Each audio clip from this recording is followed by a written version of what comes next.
Your journey has been an interesting one up to here. You've questioned so much more than those around you. You've even questioned yourself as to how you could have grown into these thoughts. Am I crazy?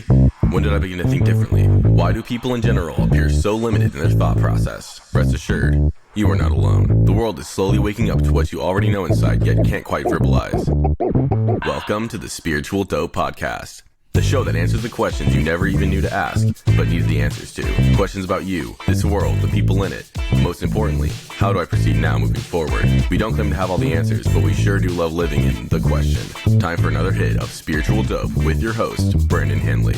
Let's get right into today's episode. Hey there, Spiritual Dope. I am on here today with Milagros Phillips, and she is affectionately known as the Race Healer. Milagros has been facilitating programs for over 35 years on race literacy, racial conditioning, and healing from racism that inform, transform, and lead to inspired action. Her programs are presented at educational institutions, Fortune 100 companies, corporations, and public courses and seminars. A keynote speaker, TEDx presenter, 3 times author. Are you 4 times? 4 times. 4-time author and certified coach. Milagros' 4th book, Cracking the Healer's Code, a prescription for healing racism and finding wholeness, has been it's been released recently. And Milagros' work comes from lived experience and is backed by historical and scientific research. It comes from walking through the shadow to find her light, and in the process helping others find theirs. What she brings to this work is great compassion, a deep understanding of race, and an awareness of people's individual and collective power. Milagros, I'm gonna direct everybody also to your website to get the rest of your bio there. I think that should get us fired up there. How you doing today? I'm doing well, thank you. Thank you so much for inviting me to be here to have this conversation with you. Absolutely, definitely looking forward to it. So, we usually like to start these off with the whole idea that, you and I are kind of vessels for source energy, right? Call it what you want. And the idea is that somebody's tuning into this podcast today that's going to hear a message that's made specifically for them. It's going to be delivered through you, and it can only be delivered through you at this time in this place. What is that message today? That we're one human family, and we have a history that has never been healed, has barely been told, that gets in the way of us being that one human family, that one global village. I really like that concept. It's funny. My children had a course called, I think, they went to a school called like the Global Village. Last year they did at home course. They didn't go into school traditionally, right? So they did at home studies, and that was the coursework that they did. And it's a global village, right? I mean, how else could we look at it? And I guess that's a little bit about what we'll be talking about today, right? Absolutely. I mean, I'd love to just kind of, talk to you about some of the work that you're doing. And let's talk about how you became to be known as the Race Healer. We can just start right there. Sure. Yeah. I was having a conversation with a friend about my work, and he said to me, "Oh, you're here to be, how did he put, you're here to be one of the human race healers." And so we joked about how, the acronym was HRH. And which, of course, he was just like, of course, Her Royal Highness, that would be you, right? And so we got rid of the human piece and we just left it as Race Healer. And he kept calling me that. And I really resisted that, that title for a very long time. And then I finally, I actually went to New York to have some work done on my website. And one of the women that was working on the website said, "Well, it seems to me you're a race healer." And I was like, okay, message from spirit. You're hearing it more than once. You probably should pay attention. And so that became my nickname, the Race Healer. Yeah, I mean, what was your resistance to it? Like, who am I to have a title like that, I mean, there have been things in my life that I resisted, like when it comes to this work. For instance, I got my calling when I was 13 years old, the day that Dr. King died. And I talk about that in the book. I locked myself in the bathroom to cry, and my father kept knocking on the door and going, "You okay in there?" And I kept saying, "Yeah, I'm fine," but I really wasn't. And at some point while I was in there just sobbing my eyes out, I actually heard a voice that said, "You're to continue the work." And I had no idea what that meant, except that I knew there was no way in the world I was ever going to do race work. Like, that was just not, I'm not doing it. And eventually, obviously I said yes to the calling. But what's really interesting is that in that saying yes, which, by the way, took decades for me to actually say yes to my calling. What I realized was that as I sort of look back on my life, I realized I came in wired to do that work. The people who were my parents, the place where I was born, the things like who has a history like this? So I'll give you an example. My mother's best friend, this is when I was a little girl in the Caribbean. My mother's best friend lived around the block from us, and their backyard abutted our backyard. And at night, my mother, when she was going to go visit her friend, and she would take me with her, we would walk through the backyard because obviously that was the shortcut, right? And I remember being terrified of my favorite tree, which was this huge avocado tree in the backyard. It was a beautiful tree. And I love this tree. And during the day, this tree was like my best friend. I would sit under it to read. I would, I learned to cook under that tree. I just absolutely love this tree. So at night, though, I was terrified of that tree. I always felt like if I opened my eyes in the dark, I would see people hanging from that tree. Now, I'm just a little girl, okay? Like, between the ages of, we lived in that house till I was 8, so I must have been between 5 and 6 years old. And it was rumored that they had hung slaves on that tree. And so I, who has a history like that? Do you know what I mean? Like, it just sort of, probably some people in the South where it's like, it wasn't just a rumor. We actually saw people being hung from these trees. But, and then things that my father would say and my mother would say. I mean, I look back and I realized, wow, I spent a lifetime preparing to do this work. And I think that makes sense, especially when you said you heard the calling, and at a young age, right? Which sounds to me like it was delivered by Spirit. I don't know what kind of your spiritual upbringing was at that point, but I mean, we all kind of resist that first calling. Well, not everybody. Like you hear that calling, you're like, not me, not now. Yeah. This isn't for me. I'm gonna go do these 90,000 other things that I feel like I should be doing other than this, because to your point, you said, who am I? Right? Who am I? And to play such this large role. But I think as Joseph Campbell kind of talks about in, the hero's journey and the call, right? That call doesn't go away. That call, like it'll still it follows you around like a lost puppy. It's like, are you sure? And it'll keep following you till you say yes. Right. I think I really agree to that. I think that's right. And to your point, like you're building up to that. You are the perfect person for that calling. And when you feel that calling, you kind of open up, and apparently you write 4 books. Working on and you do all the work. Right. So, I mean, I'm not too familiar with, and I'm curious as we're having this kind of racism talk, what was the Caribbean like? I mean, versus the States. So you're there till you're 8, and then you come to the States, I imagine. What was that like? No, I actually came when I was 10. I mean, obviously it was a huge difference, right? The first thing that happened was I came the beginning of November, and I remember my sister picked me up at the airport with a big fur coat, and I was wearing my my cabana hat. And my, I was dressed for the Caribbean, right? How else would I have been dressed with short bobby socks and the whole thing? And I put on this coat, and we walk outside, and we get into a taxi, and all of a sudden this white stuff starts to fall on the taxi. It's nighttime. And I said to my sister, "What's that?" She goes, "Nieve." Snow. In other words, you better get used to it.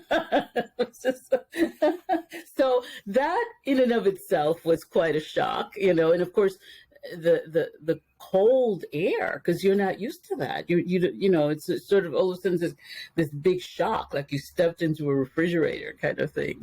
So there's that.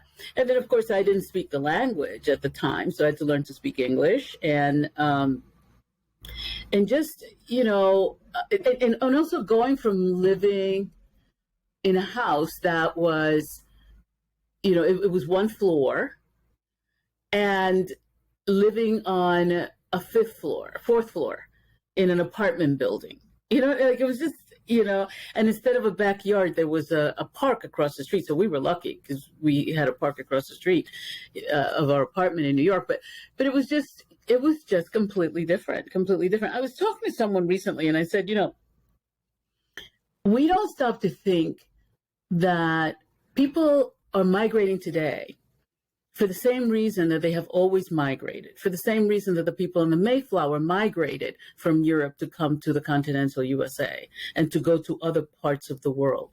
And that's because of, people normally migrate because of food insecurity, housing insecurity. They migrate because of natural disasters, famines, and things like that. And wars, obviously, and skirmishes and things like that. And so, we forget that. And I think it's important for people to remember, to be more compassionate, and to realize that the people who are at the border are coming here for the same reasons that the Europeans came here when they came in the 1600s, in the 1700s, 1800s, early 1900s, and so on. And how a lot of them were not considered white. The Irish were not considered white when they first came to this country, neither were the Italians, and people had to lose their accent to assimilate. They had to stop speaking their own language to assimilate. So there were things that you had to do in order to be able to fit in. The difference is if you're a Black or brown person, you never do fit in because the structure is not set up for you to fit in. And so, becoming aware of the ways in which immigrating and leaving your land behind affects you at the psychological, emotional, spiritual level. People also left their country because they didn't have spiritual freedom. And that's a huge thing for people to be able to practice their religion and their spirituality in the way that they want to do it. And so, just being aware of all of that is extremely important. And then understanding the historical context as to why people had to leave Europe when they did. The place was rife with diseases. There was no sanitation. And so there was a lot of sickness, and you had only 3 months to grow your food. So a lot of people were starving and malnutrition. You can't even think straight when you're malnutrition, not to mention the fact that their crime and punishment, the way that it was set up was something, it was set up it was basically based on violence to traumatize, to destabilize, to control. And so when the Europeans traveled the world and began to colonize the rest of the world, they brought with them what they had, which was their own unresolved trauma, the violence that they had experienced, which they then perpetrated upon the people that they were coming across. And then there were the diseases and things like that they brought. But they did the same thing to others that had been done to them. They made sure that people couldn't practice their religion or their spirituality. They had to let go of their languages. The few native tribes that did survive and the Africans that survived the Middle Passage they had to give up their language. They had to give up their spiritual practices. They had to, they had to fit in the way that they were being made to fit in to this system. And when you stop to think about the fact that, people who grow in cold climates, who only have about 3 months to grow their food, who look out into their world 9 months out of the year, and there isn't even a leaf on the tree, their consciousness is a consciousness of lack. where people who are in places where it's always green, it's always lush. If the papaya is not growing, the mango's growing, or, something is always growing, so you can always feed your family. You have, anyone can build shelter, because shelter is 4 sticks and some plantain leaves to keep you from the sun, to shelter you from the heat of the sun. That, you don't really need to cover your body because it's hot, as opposed to, cold weather where you have to layer up. And, and so the ways in which people did culture had to do with where they lived in the world, where their tribes developed in the world. And those ways, those cultures work well in their own environment. Like for people in cold climates, it's good for them to preserve food and to be good preservers, because they only have 3 months to grow their food, and whatever they harvest has to last until they can grow and harvest again, right? Whereas if you try to preserve food in hot climates, the food's going to go bad.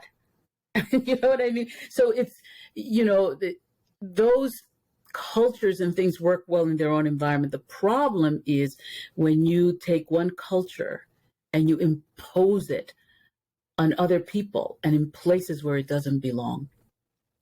And then you get people to stop telling their stories, so they no longer have access to their history. You make them stop speaking their language, so they can't connect to the previous generation who doesn't speak the same language and can't pass on the wisdom and the information and so on and so forth. I mean, you start to see what a mess, right? Yeah, no, 100%, 100%. I mean, I see that last part, I see that even in a generational divide where we're separated from even our young and our parents, right? That whole tribal elder thing kind of goes out the window, especially at least in the Western civilization and in America, where it's like, all right, well, you're so old now that you're not usable, basically, is what we're saying. Can you just go finish out your years in this corner? But all that wisdom is going there too, and there's conversations that aren't being had, and there's a lot of wisdom that's not being had there. And to your point in regards of the language, there's only a certain way to convey that story, and that's with the authentic language, right? Because a lot of that stuff does not translate into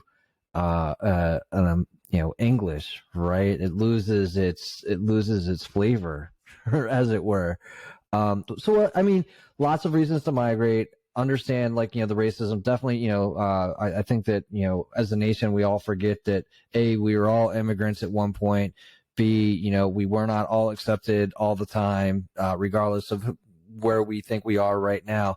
But one of the questions that springs to mind, what brought your family to the States? And, I know we talked a little bit about kind of the culture shock in of itself, but one of the things that, since we're covering the racism aspect of it, how, what was it like? I'm not familiar with how it was in the Caribbean for you, right? And then the culture and the acceptance or non-acceptance, and what it was like for you to fit in the States.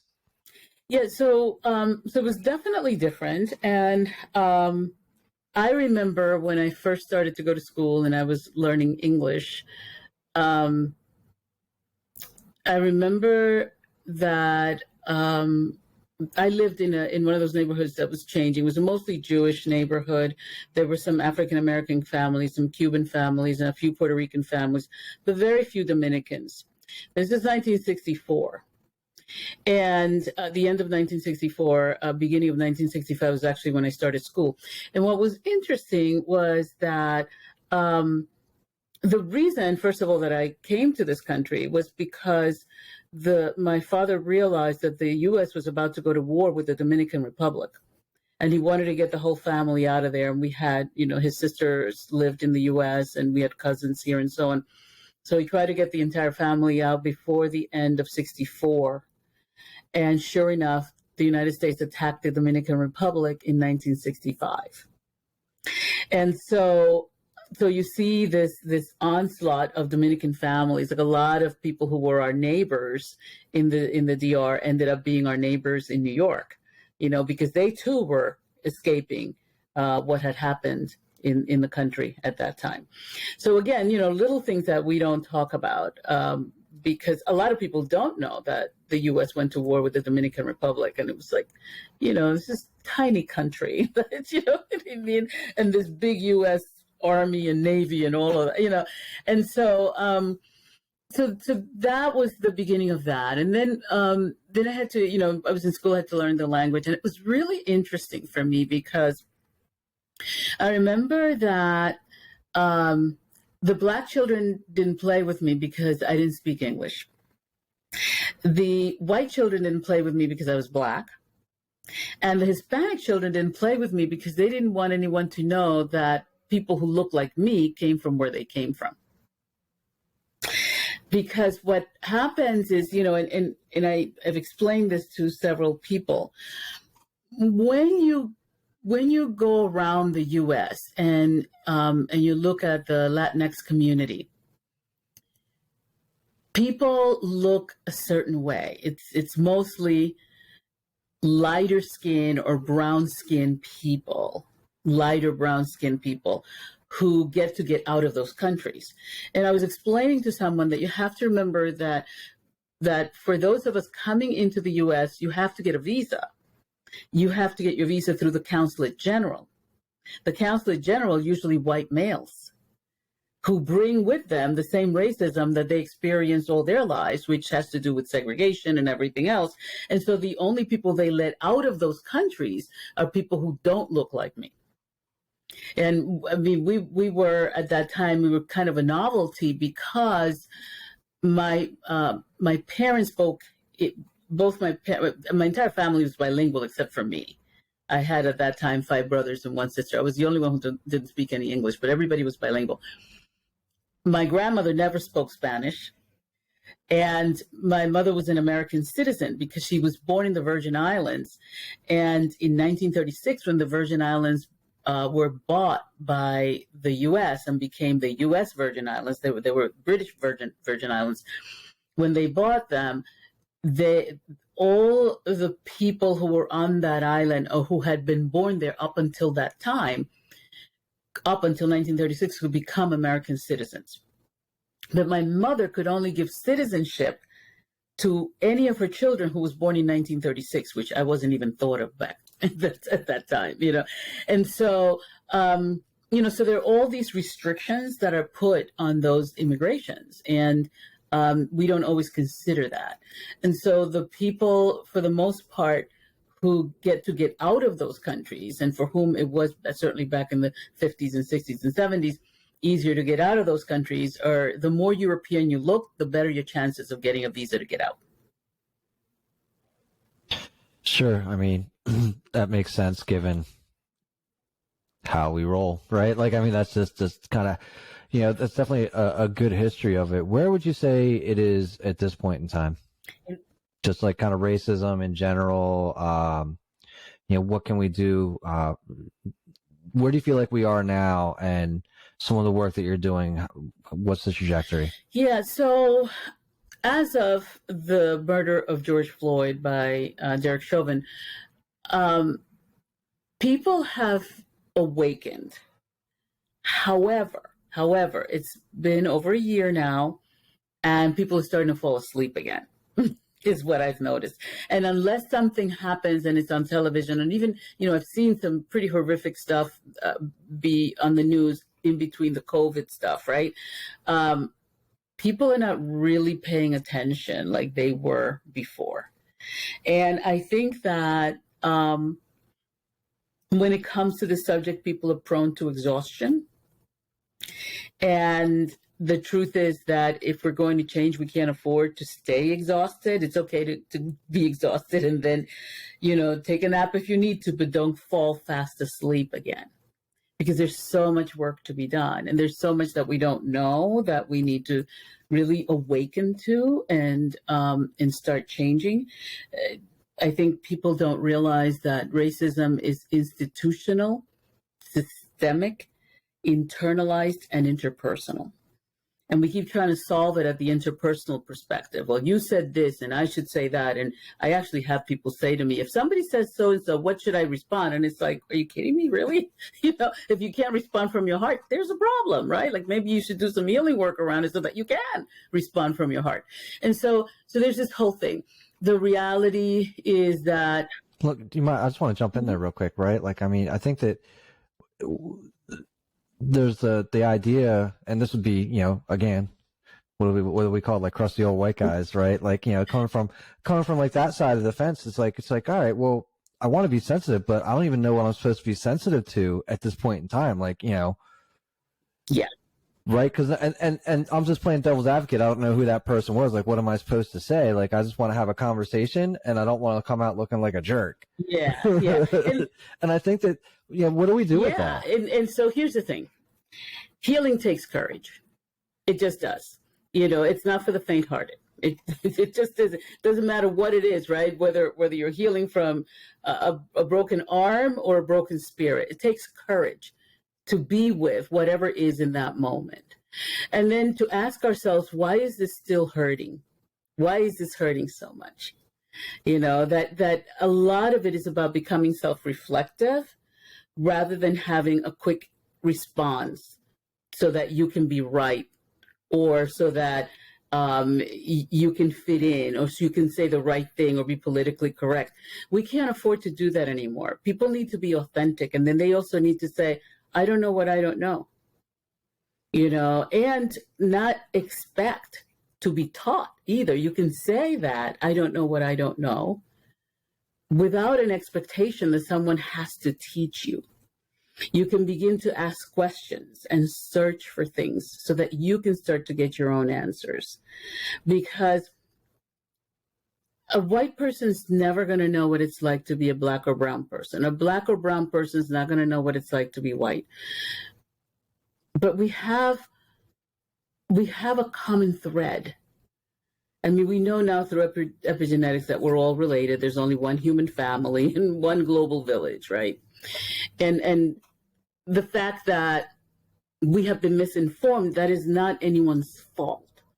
But it is our collective responsibility to begin to ask questions and to sit in uncomfortable conversations.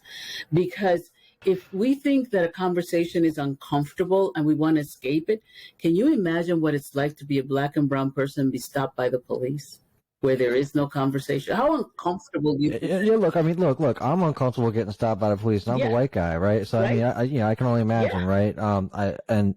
You know, and so no idea, like we talked about before, what are some of the uncomfortable questions that you feel like we should be asking? So, what is the history? What is the real history? Because clearly we've not been taught the real history, you know. We know that, right? Yeah, and really starting to do our own research, looking into what traumatized our families, what brought our families here, because it was some kind of trauma. You can pretty much bet. I mean, people didn't jump on the Mayflower because it was the Carnival cruise. You know what I mean? Like, some of the folks thought that they were going to fall off the face of the earth by getting on those ships. Sure. You know what I mean? Right, they were willing to do it. They're willing to risk their lives because it was so horrific where they were. So what trauma brought your family here? And how does that still show up in your family? Because we know now through epigenetics that trauma gets passed on from one generation to another.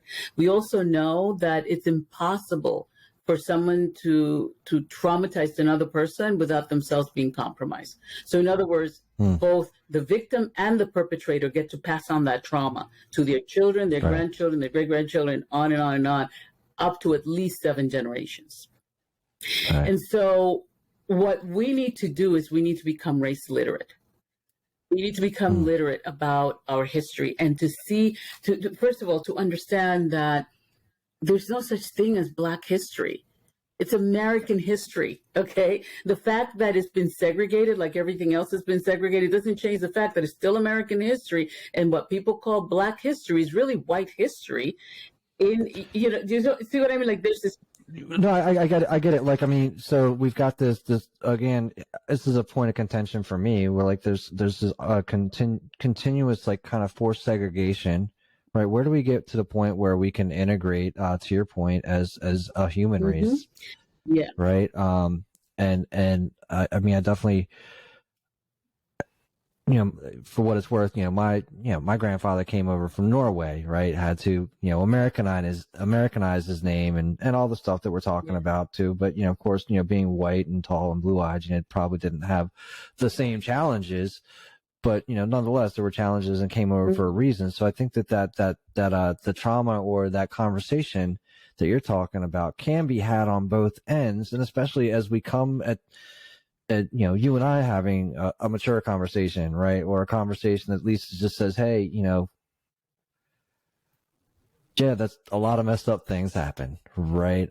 So a lot of these things were outside of you and our control. What can we do to facilitate, something cohesive and compassionate going forward, right? What does that picture look like versus, when we're talking this, even I've even seen the Latino community losing their mind over being called like Latinx, right? Be like, we can't even say Latinx, right? And it's another thing that's kind of being forced. That like I saw it was something in, today, about what you're saying, like Black History Month. There's this Latin Heritage Month. Like, why does it have to be like this constant like segregation? People, I think, should be proud of or at least know their story, right? Here's my story. This is, not even like, and to your point, like you're coming from the Caribbean, right? And you've got all these other people like, no, we can't have people knowing about, you, like you're talking about the Latino crowd saying we can't, be associated with you. And so there's different stories. And I think that they all deserve to be told and heard, but how do we celebrate the differences versus being afraid of them? Yeah, I think that there's room for an awareness of both. I think that if we are too much into the celebration without acknowledging the pain, then the shadow eats us up. And if we are too much into the shadow without seeing the hope, then the shadow eats us up. Either way, the shadow wins, right? And so it's a balance. It's being aware of the fact that we need healing, because what do we do when something hurts? We go to the doctor, right? They ask for our lineage, right? They need your history, right? So understanding the historical context of that pain is incredibly important. Being courageous enough to walk through the shadow of that, and being able to and willing to admit to the violence of that shadow, being willing to really take in, and when I say take in, I mean listen to another's pain without judging them or thinking, well, what's wrong, or what did you do wrong, or that kind of thing, and really having a greater sense of compassion for all of us, ourselves and others. And one of I do a 2-day intensive, and in that program, one of the stages of healing, and I talk about it in the book, is forgiveness. And that's a huge one to ask for people who are continuously being re-traumatized and experiencing violence toward them. And yet it's part of the healing process. And, getting to that place where you can actually not just give it words, right, but really internalize that forgiveness and that compassion and the realization that traumatized people traumatize others, that we've all been traumatized in one form or another, that if we don't become aware of that, we will continue to traumatize each other without even being aware that we're doing it, except that we know that there's a discomfort in these conversations, or there is something, you know what I mean? Like those. I mean, it is. It's. I mean, I know that I was talking to one of our at work diversity specialists, and I was like, and I told her, I said, I'm probably going to say the wrong thing, and I'm not doing it on purpose. Like, I just want to be able to talk, right? And without it being a landmine. And again, I appreciate this. I appreciate the sensitivity, right? The sensitivity and the awareness needs to be there, but I don't. It'd be great to kind of work around that fear of having an open conversation. I don't think that you should be afraid. Like, I'm not really afraid, right, of having an open conversation and being honest about it, right? Yeah. And to your point, like when you said earlier, is if we can have an honest, authentic conversation, there really shouldn't be fear involved with it if we're talking from the heart, right? So I think some of the fear is we sort of have hung our lives on specific things, right? And there's a threat that someone's going to tell us something that dislodges that, right? So if we believe that certain people are a certain way, and that's what we've learned and that kind of thing, and then somebody comes along and says, oh, actually, it isn't like that, that rattles your cage and it causes cognitive dissonance, and people are very uncomfortable with that. And very often what happens when you want to have a conversation about race in a mixed environment is that you trigger people's stress response. It's fight, flight, or paralysis. They either want to defend themselves or come up with some way of, they get angry with you, or they want to flee the conversation, or else they freeze and don't know what to say and don't know what to do. And so just being aware and having compassion around the fact that that actually does happen to people. And also knowing that first of all, we don't all have the whole story and probably never will. We need to be open to hearing people's stories and listening to people and being open to hearing what they have to say, regardless of the color of their skin, where they come from, or whatever, without scaring them into silence.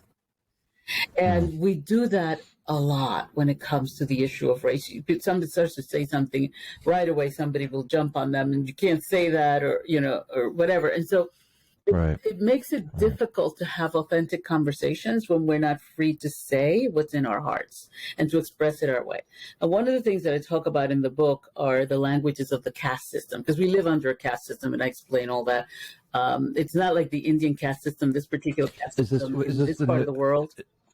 I'm sorry? Milagros, is this the new book? The new book that you're talking about now? Code, yeah. Okay, the Healer's Code. Okay, so Yeah. Okay. That in that caste system, because we all live under the same umbrella, but we've internalized it differently. And as a result of that, what happens is that people speak different languages. And we're all speaking English, but we're speaking it from a completely different perspective. And what often happens is, let's say a politician makes a comment, a white male politician makes a comment, to be specific, right?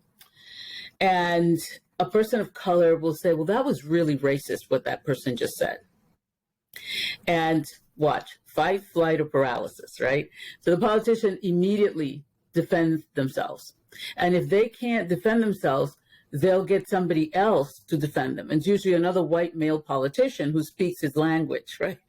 And that person will say, of course he's not a racist. What he said wasn't racist, blah, blah, blah, right? And of course, to them, it doesn't sound racist because they speak the same language, the language of supremacy. And at that level, they can hear each other, and they say what they say about and in front of people of color, and they understand each other. People of color hear it from their filters that says, okay, this could be a dangerous situation for me. I need to be conscious of the fact that this person just made a racist comment. I'm not sure that I'm safe with that person. So they'll say, what you just said was racist. But to this person, it doesn't sound racist. It wasn't blah, blah, blah.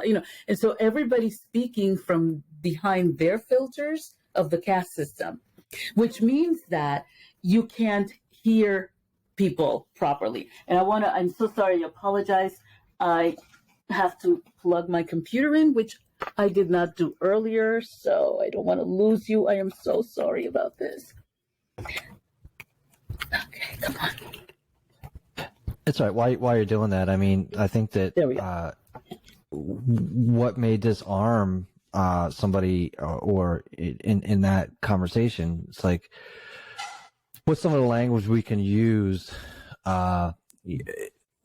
Is racism even the right word, or do you just feel uncomfortable, right? What you're saying to me is just making me feel uncomfortable, triggers, makes me feel unsafe, right? Is by saying something like that, do you feel like that might open the dialogue a little bit differently. And, you know, I get what you're saying too. Like I'm a huge believer on filters. Like we've all got our own set of filters and, you know, kind of our heritage, wherever we were brought up from, we're coming with our own, you know, package of, you know, filter packets, right? We all come with it.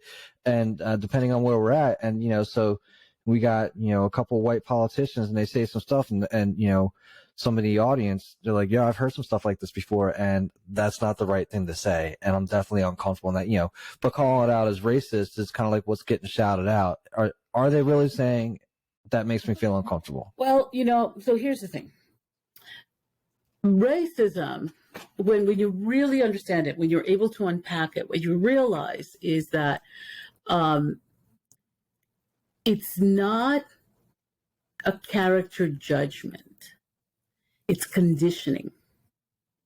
So what you're really saying is you're revealing your racial conditioning.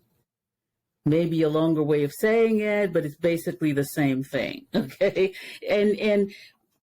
But what that does is it then brings to mind that where that person may be functioning from is that, you know, 600 years of racial conditioning, which doesn't go away.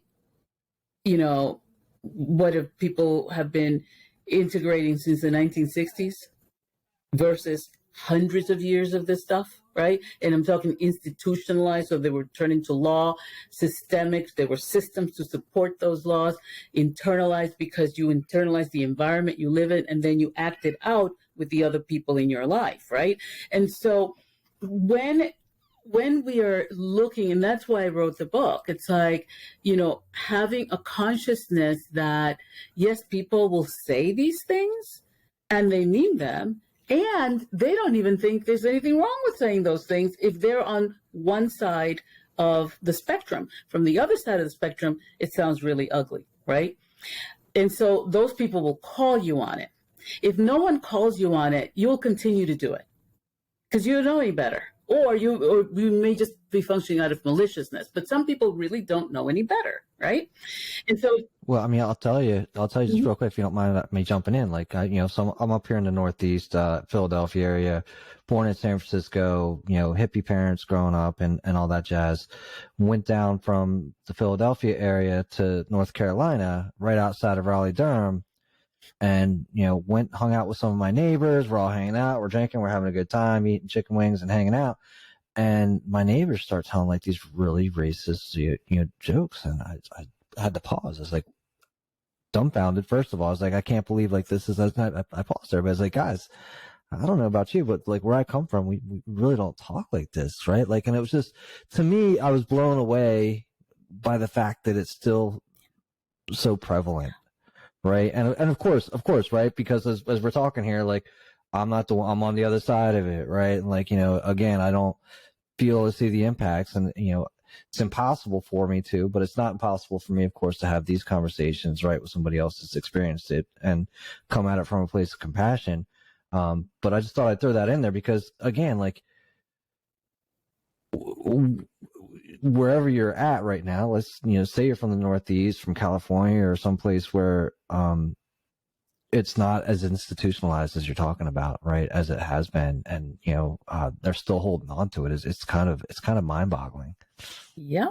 Yeah. So I mean I've experienced, at least again from the old white guy perspective, like, you know, still experiencing it, and it makes me uncomfortable. So I can only imagine being in a position where one of my coworkers, as a matter of fact, he had bought some property, and he and his mixed race couple in North Carolina people were still giving them issues, and this is very recently, right, within the past couple of years. They'd bought some property, and there were some people that wouldn't stop hunting on that property. And they would tell them, they'd be like, hey, our family did it. We're going to keep doing it. You can't tell us that. Like, they tried to hold on to it for as long as they could, but like, in the end, it made them feel uncomfortable where they just sold the property. And that, to me, was a tragedy, right? Like, where are we today that this is still a thing and we want to call ourselves a progressive society? That's why it's important for people to become race literate. Because when people understand even if they continue to behave the same way, they're doing it from a conscious place. And when you've got information and you're conscious, you have responsibility. You can choose to ignore that responsibility, but that doesn't mean the responsibility of your awareness goes away. So helping people to become race literate is extremely important. And literacy is the knowledge and awareness of the history of race, an awareness that we're all raised in a racial caste system. By the time children are 3 years old, they can tell you what caste system they belong to, who are the good people in the caste system, who are the bad people. 3 years old, they've already been racialized, And so, what are we going to do today to change tomorrow? We cannot, if we continue to behave and to do the same way and to act out of ignorance and not change our behavior, we're going to continue to see the same thing for yet another generation and another generation and another generation. Like, we have a responsibility to become as aware and as knowledgeable as we can. And, the spiritual path is a path of awareness. It's about becoming conscious. It's about feeling things in our bodies and experiencing them in our emotions and being open to what that means to us. How does that make us feel? Because if it made us feel well, we'd have conversations with everybody and anybody about race. The fact that people are so uncomfortable with the conversation, it tells you that's where the juice is. That's where the healing needs to happen. That's where the consciousness needs to shift. And ultimately, everybody wants to solve racism, like I said, from the interpersonal perspective, coming from their heads. But if we don't become aware that it needs to take that 12-inch drop into our hearts and then another 12-inch into our gut, so we know it and we're aware of it. And we realize that part of it is learning to walk in somebody else's shoes long enough to understand why they're hurting. That's when we start to shift. No, I love that. What would you suggest for somebody that's beginning to, to gain some race literacy? Like, what are some of the first steps into that? What do you recommend? Yeah. So again, asking questions, doing research, looking into one's personal history. Why did your parents come here? Why are you here now? Right.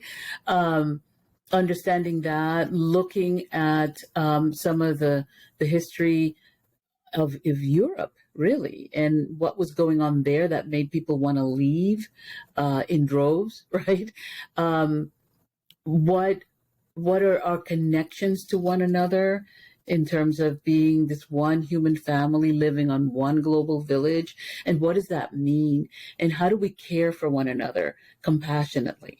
How do we do what I really believe human beings came here to be connected, to love each other, to learn from one another, to become more conscious together. And a lot of this stuff is keeping us from doing that work, which is the deeper work that we need to do. And so for me, becoming race literate is the first thing. Stop being afraid of our history. It's ugly. It's nasty. It is what it is. But if we don't look at it, we keep repeating it. And we are worthy of having the power to create something new instead of recreating the past and thinking we're creating something new, right? And so having an awareness of our history, allowing our hearts to open to all people, realizing that everyone on the planet deserves to thrive and have the opportunity to do that. And so for me, this is about becoming conscious and really living from the depth of our hearts, not in the love and light kind of, ignoring life kind of way, but really by being conscious and bringing that love and that light into all that is happening on our planet today, so that we can create something new to leave behind for the next generation. No, I think that's fantastic. And that part where you're talking about the love and light, and skipping the shadow, right?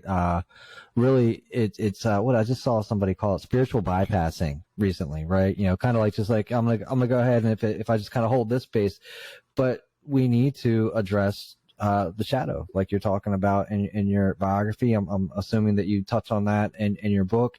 And again, the most recent book is called what again? Cracking the Healer's Code, a prescription for healing racism and finding wholeness. Great. And you can find, Yeah. Amazon, Barnes and Noble, Yeah, that kind of thing, right? absolutely. Looking for that. Yeah. So awesome. I love it. And, look, we've got a lot of work to do. But we can do it, Right. and we can do it as one human family. Right. Hey, would you say that we're getting better? I think, Are we no, getting better? seriously, I Is there an really think improvement? we are, because part of getting better is becoming conscious, because when we are conscious, we can make different choices, So I think, and I actually want to jump all the way back to an area that you talked about the exhaustion part, right? And I think that I wouldn't say that, again, coming from the white guy view, but COVID plus like this heightened, view on the racism. I think the whole package, everybody's just exhausted in general, but not to fall asleep at the wheel. How can we do it in a way that energizes us, right? How do you see a way that we can do that, or is that just a finding a balance and act? Yeah, no, I really believe that we can do this in a way that energizes us. Let's see, since the death of George Floyd, every week I was doing seminars up until this March on race literacy, and just getting the community to come in and have these experiences. By come in, I mean on Zoom, and have these experiences on a weekly basis. I'm now doing it on a monthly basis. The first Monday of the month, I do this lunch and learn, so people can, bring their lunch at work to their computer and join this conversation and learn some things. I will often share something about some historical piece, and then we have discussions about how that history fits into today, how we're repeating that history today, what it looks like and feels like. Also exercises. We always end with a meditation to really bring people back into balance before they go back to work. And I have a series of programs that I do. I have a 2-day seminar that I do that I've been doing since 2020, since 2001. So it's 20 years old this year. And it is so powerful. And people always say that they just never see race the same way again. It helps them to heal all kinds of things with their own family.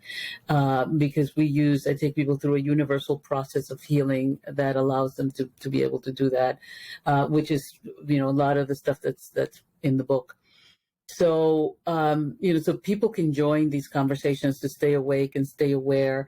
I know that there are times that people don't want to attend these things, especially white males, because they feel like they're going to be the bad boy in the room kind of thing, the one that everybody's looking at is, I don't do that in my seminars, because what I'm aware of is the fact that we've all been misinformed.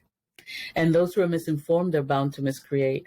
And it doesn't matter your gender. It doesn't matter your sexual orientation. It doesn't matter the color of your skin. We have all, when it comes to race and racism, all of us have been misinformed. And we can't blame people for that, but we can hold them compassionately responsible for their own ability and choices to change. That's fantastic.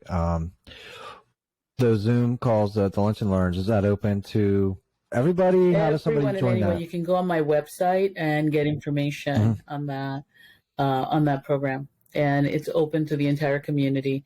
And I will continue to do that as long as I can. That's fantastic. That's great that's available. Thank you for that.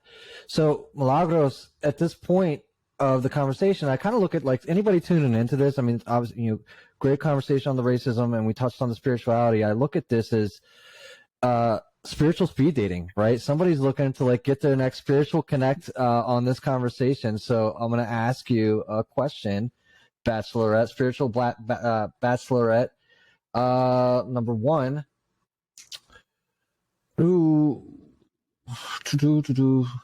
Well, I think you already established that kind of like we are all one. Would you agree that, kind of we are all one in one shape or Yeah, another? I mean, we're all cousins. Some Hmm. of us 35th cousins, some of us 50th cousins, but we're all related. And we know that through the study of epigenetics. So that's already been established. It's no longer one of these, oh, you're my spiritual sibling. And yes, absolutely, but you're also my physical sibling, and so Nice. being Yeah. aware of that is really important. Nah, perfect. Perfect. Ooh, do, do, do, do, do.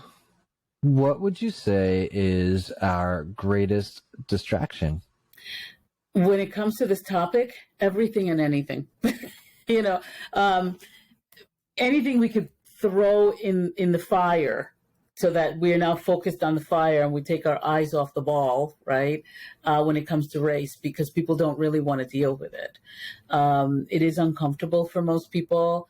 And yet, as I said before, can you imagine if it's uncomfortable in a conversation versus being uncomfortable because, you're being beaten to death in the streets or shot, or your family member, you've lost them because of this, right? So there are levels of discomfort, right?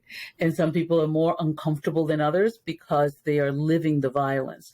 And so for those of us who are not, it's important that we show up even with our discomfort, because we're always going to feel uncomfortable until we start showing up and learning what this is really about. Yeah, no, it's true, right? There's always a willingness to not be, uncomfortable as quickly as possible, right? And I can't think of too many topics that are more uncomfortable than Yeah. this, right? Even amongst friends, and just trying to, again, because I think sometimes you just feel like the bad guy, like you said earlier. Like, I don't know that I go into a room and feel like the bad guy, or the one that's being called out, but it definitely, again, just wanting to do the right thing, even though I don't know what the wrong thing is yet, right? Yeah, and that's a huge piece. It's like the not knowing what the wrong thing is, or what is really wrong here. Like, I'm just uncomfortable with this, and Right. there's those who can escape it, right? Because it's sort of like, oh, I don't have to deal with that, right? And there are those who can't, and yet there's something, this Bradshaw that wrote in his book Family Secrets about how there are secrets in families that people keep, and there are secrets in families where it's sort of like people just don't talk about certain things, right? And yet everybody acts, reacts, and interacts out of the family secret, whether they know the secret or not, right? And that's what happens to us as a human family when it comes to this history. Like, we all know something's off, right? We don't know quite what it is. So I'll give you an example of that. For the most part, people call Haiti the poorest country in the world, or at least one of the poorest countries in the world. But no one ever talks about the fact that Haiti has been paying reparations to France since 1825, when they set themselves free in 1804 from slavery, and the French kept trying to go back in there to re-enslave them. And finally, they used the doctrine of discovery to get back in there and to have them pay reparations all these years. Now, if you are so poor, you can't afford to do anything, let alone pay reparations, right? And so, just the realization that there's so many natural resources on that island that, people are still finding natural resources on those islands. And, when we only tell one piece of the story, what happens is that people get hung up on that one piece. And yet there's something in our hearts that kind of knows that something's off. People are constantly being told, oh, send $19 a month to support a child in Haiti, when in reality, if France gave back even one part of all that they siphoned out of there, that island would not be poor. Okay? They just would not be poor. And that is not the only place. It's all of these places that have been colonized that are so-called poor countries, which most of them have happened to have dictators, which I think is quite a coincidence, right? And those of us who are spiritual know that there are synchronicities, right? And so, so just having an awareness, like we need an expanded awareness of this stuff, and not just go with, okay, the going story is Haiti is a poor country. It's like, no, Haiti's not a poor country. Haiti is a country that has been stolen from. Okay, that is very different, because you don't steal where there's poverty, because there ain't nothing to steal, right? You know what I mean? Yeah, no, you're right. You don't exploit people because they're poor. You exploit them because they have natural resources as a human being, right? So we need to get really clear about what it is that we're talking about when we're talking about this stuff, which is why I wrote that book. It's like, people need to get clear. Let's have an honest, authentic conversation that goes beyond the rhetoric. Oh, well, it's this, right? Like, okay, so why is it that way? You know, let's go beyond the first layer. Go beyond that first layer, right? Exactly. This is what I heard. This is what I was told. You know, why would somebody tell you that, right? Kind of getting beyond that for sure. It makes sense. I never knew, right? I never knew that that they're, you know, still paying France back, right? And I think that that's crazy, right? Even the whole idea of, you know, the British selling the Virgin Islands to the States. To me, it just boggles the mind.